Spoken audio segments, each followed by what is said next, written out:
My work at hearing these voices is fighting back against school pushouts, fighting back against stereotypes surrounding black people, people of color, young people.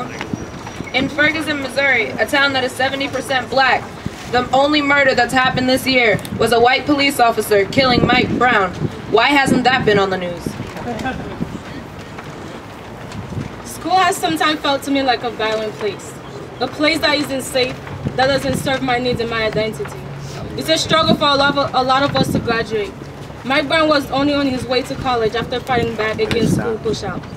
I want to graduate, but I also want to leave. This poem is about my experience in school.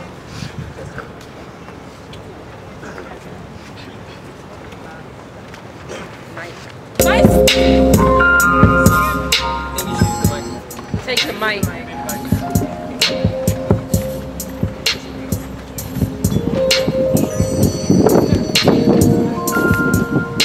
My story doesn't begin like every other kid's.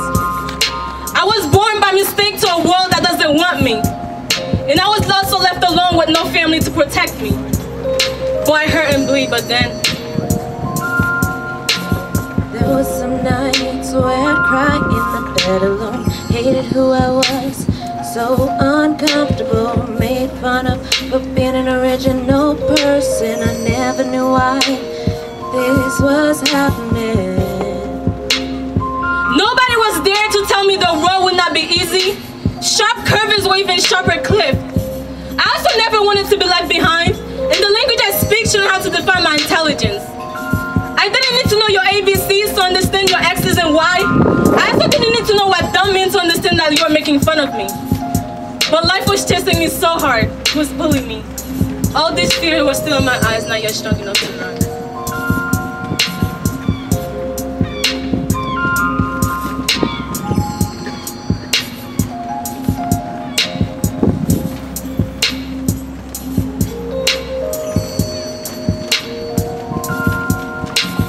Broken and hurt, but still I stand high. Even though I have a home this land, I will make mine. Head held up, I just remember I heard I bleed in the hand.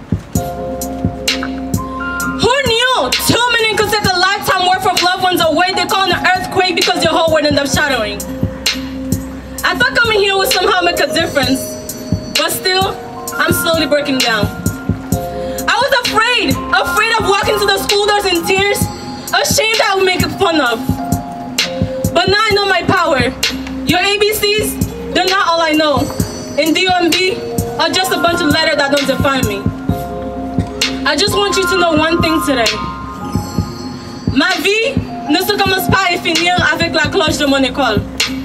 For those of you who never took the time to learn my ABCs, that means my life doesn't begin and finish with a school bell. You need to understand that. I hurt and bleed, but now I'm healing.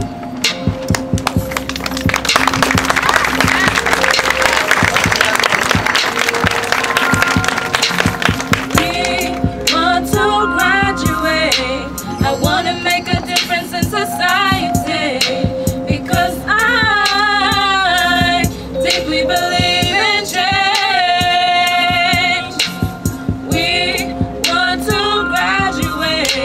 I want to make a difference in society because I deeply believe in change.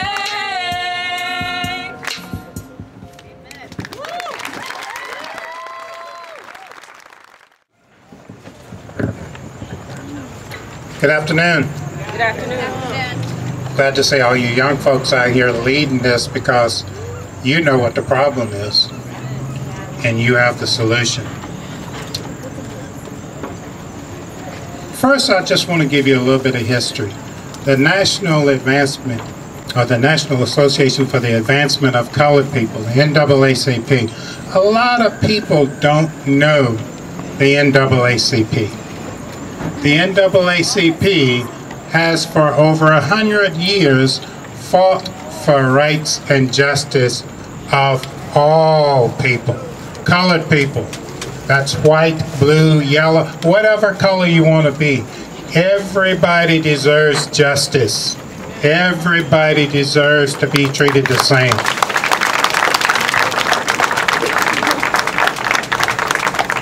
I would invite you to Google or go online and check out the N.A.A.C.P. Or you just put in N.A.A.C.P., go to our national office and learn a little bit about the N.A.A.C.P. Learn about what we have been fighting for hundreds of years. That's a legacy that was passed down even to me. And I want to pass it down to you because you guys and you girls are on the right track. We need you to understand what's happening in our culture and in our life. We ask ourselves time and time again, why are the police policing the way they are? Well, I'm going to tell you the reason why. The reason why they're doing it is because they can. There's nobody standing there telling them otherwise. You need to stand up. You need to know that each and every one of our police officers throughout this country, no matter what kind of police work they're doing, they go through training, okay? They're trained to react, to do certain things.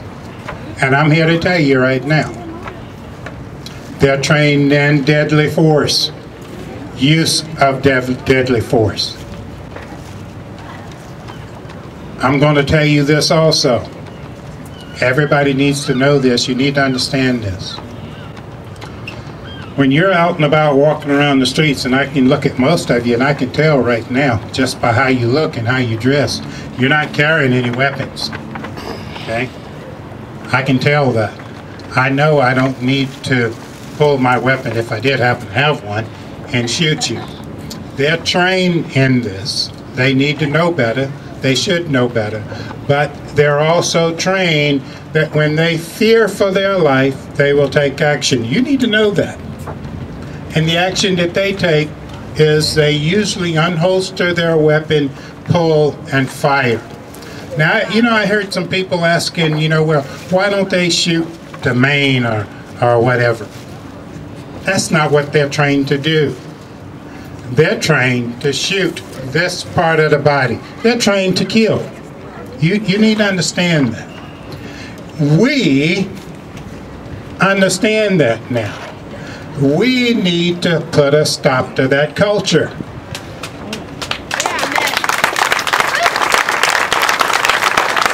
And I'm going to tell you how to put a stop to that culture. First, you start doing things like we're doing here today. And we need to do this more often. The other thing that we need to do is we need to be peaceful and relentless in what we're trying to accomplish. And what do we want? Justice. When do we want it? Now. We got to be relentless in that. I'll tell you right now, justice has only one color. It has only one color. Everybody knows what color that is. We need to bring justice back. The only way we're going to do that, if you're under 18, you need to learn how and start preparing to vote. If you're over 18, you need to start voting. And you need to examine your candidates. You need to understand and ask them if they know what color justice is. If they can't answer that question, maybe you shouldn't be voting for them. See, I believe in the power of the people. What does the Constitution say? For the people, by the people, we the people. Well, I'm telling you right now, it's not like that. Why is it not like that? What do we want? Justice. When do we want it? Now. We the people? For the people, by the people. If we don't activate and make it happen, it ain't going to happen. Now, there are a lot of people that are not here. They should be here. But because they're not here, we're not going to count them out, right? Because you need to take the message to them. The world has changed. Mass media has changed, okay? Everybody's on Facebook. Let freedom ring on Facebook. We the people, for the people, by the people. If they're not gonna institute justice and righteousness for us, move them out. Now we take, and I know some of you probably don't want to hear about this, okay? But I got to bring him in, because without him, we're nothing. We take God out of the schools. We take him out of the government. We take him out of a lot of things. But I'm here to tell you right now, don't take him out of you, because you are righteousness through God. Take him back into the political arena. Thank you. Lord, a black lesbian mother, poet, and warrior.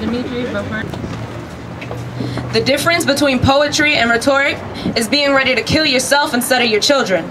I am trapped on a desert of raw gunshot wounds, and a dead child dragging his shattered face off the edge of my sleep.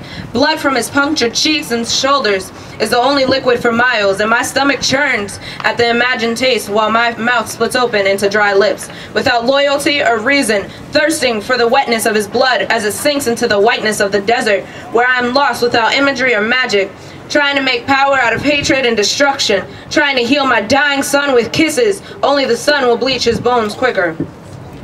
A policeman who shot down a 10-year-old in Queens stood over a boy with his cop shoes in childish blood, and a voice said, "Die, you little motherfucker." And there are tapes to prove it. At this trial, this policeman said in his own defense, "I didn't notice the size nor anything else, only the color." And there are tapes to prove that too. Today, a 37-year-old white man with 13 years of police forcing was set free by 11 white men who said that they were satisfied justice had been done, and one black woman who said, "They convinced me," meaning they had dragged her 4'10" black woman's frame over the hot coals of 4 centuries of white male approved until she let go. The first real power she ever had in lying in her own womb was cement to make a graveyard for our children.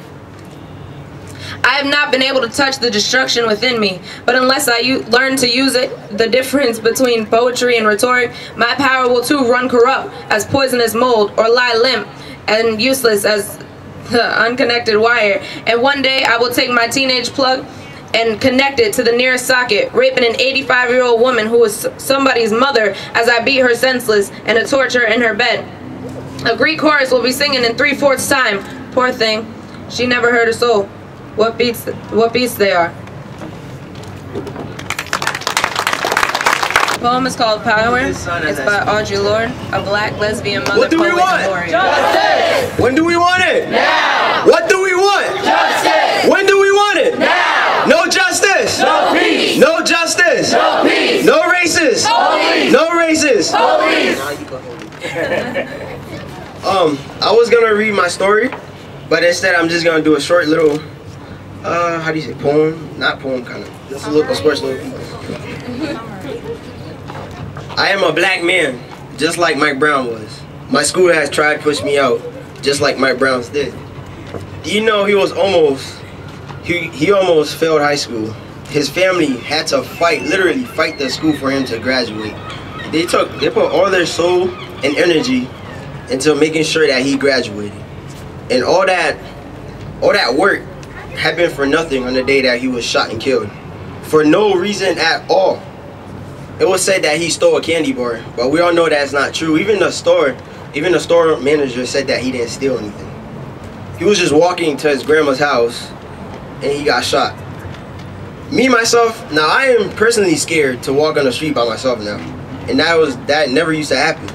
Now every time I see a cop, I get, my heart like just sinks. I think that something bad's gonna happen. Either I'm gonna get locked up, or I'm gonna be made an example, just like Trayvon Martin and Mike Brown was.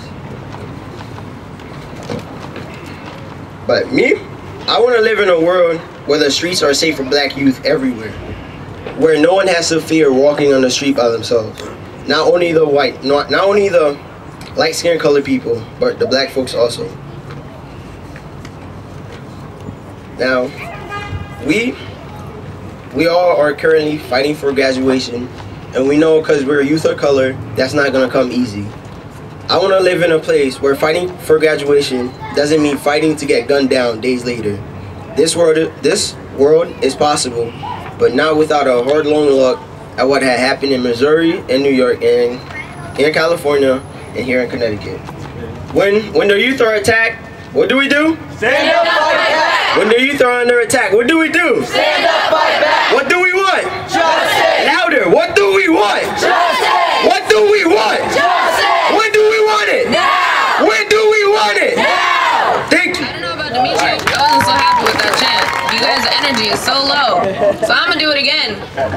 What do we want? Justice! When do we want it? Now! What do we want? Justice! And when do we want it? Now! No justice? No peace! No justice? No peace! No racist? Police! When the youth of America are under attack, what do we do? Stand up, fight back! When the youth of America are under attack, what do we do? Stand up, fight back! What do we want? Justice! And when do we want it? Now! What do we want? Justice! And when do we want it? Now! That's a lot better.